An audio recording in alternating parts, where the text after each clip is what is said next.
और पटना में बीजेपी ने नीतीश कुमार की क़यादत वाली महागठबंधन हुकूमत के खिलाफ एहतजाज किया। बीजेपी के बड़े लीडरान इस एहतजाज में शामिल हैं। बीजेपी का कहना है कि बिहार की तरक्की पर इसका असर पड़ेगा।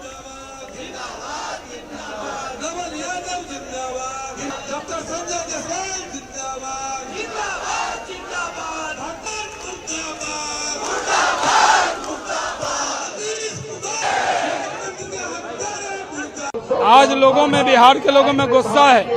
बिहार में इंडस्ट्री आ रही थी क्योंकि नीतीश कुमार बीजेपी के साथ थे, लेकिन वो ऐसे लोगों के साथ चले गए जिनके नाम से उद्योगपति भाग जाएंगे। जिन्होंने बिहार में उद्योग भगाया है उनके साथ गठबंधन हो गया। क्या होगा रोजगार का, क्या होगा उद्योग का, क्या होगा उद्यमी का, क्या होगा बिहार के भविष्य का। नीतीश जी को तो मुख्यमंत्री बने, लेकिन उनके साथी अच्छे नहीं हैं। उनके जो साथी हैं उनके नाम से डरते हैं लोग। ये डर है।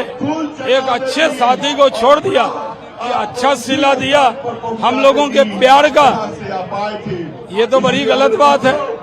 जब भी मिलते थे कभी आभास नहीं हुआ कि वो छोड़कर जाने वाले हैं। हम लड़ेंगे, सड़क पर लड़ेंगे, विधानसभा में लड़ेंगे।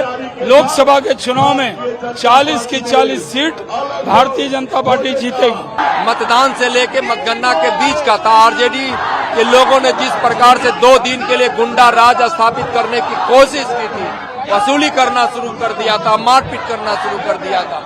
और आज नीतीश जी धोखा देकर बिहार के जनादेश को आज वैसे लोगों से समझौता कर सत्ता में कुर्सी बचाने चले गए, कुर्सी के लिए चले गए, मुख्यमंत्री पद के लिए चले गए। जो आरजेडी और कांग्रेस भ्रष्टाचार का, जो आतंक का, जो गुंडा राज का, जो घोटालों का प्रतीक है, यह अन्याय नीतीश कुमार जी ने किया है बिहार के लोगों के साथ। और 2024 के चुनाव में 40 की 40 सीट यहाँ बीजेपी और एनडीए के साथ रहने वाली सहयोगी दल जीतेगी। और प्रधानमंत्री का ख्वाब उनको किसी ने दिखाया है। उपेंद्र कुशवाहा जी ट्वीट करते हैं, कहते हैं कि आगे बढ़ो, आप प्रधानमंत्री के मटेरियल है, 77 जन्म में भी नहीं बनेंगे।